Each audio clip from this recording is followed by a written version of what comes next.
ಎಲ್ಲಿಗೆ ಹೋಗ್ಬೇಕು ಮೇಡಮ್? ಸ್ಮಶಾನಕ್ಕೆ. ಯಾವ ಸ್ಮಶಾನ? ವಿಲ್ಸನ್ ಗಾರ್ಡನ್ ಸ್ಮಶಾನ.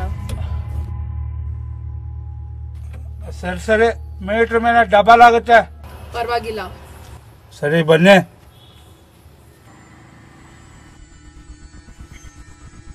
ಎಷ್ಟಾಯ್ತು? ಎಲ್ಲ ಸೇರಿಸಿ 400 ರೂಪಾಯಿ ಕೊಡಿ ಮೇಡಮ್. ನಮ್ಮ ಮನೆಗೆ ಹೋಗ್ತಾ ಇರ್ತೀನಿ. ಎಲ್ಲಿ ಮೇಡಮ್ ನಿಮ್ಮ ಮನೆ? ಸರಿ ಸರಿ, ಬೇಗ ಹೋಗಿ ತಗೊಂಬನ್ನಿ.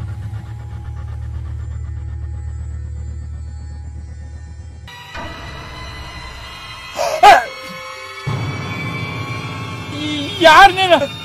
ಕಪ್ಪಿದ್ದ ಸೀರೆ ಇಷ್ಟು ಬೇಗ ಬಿಡಿಸಿರೆ ಹೆಂಗಾಯ್ತು?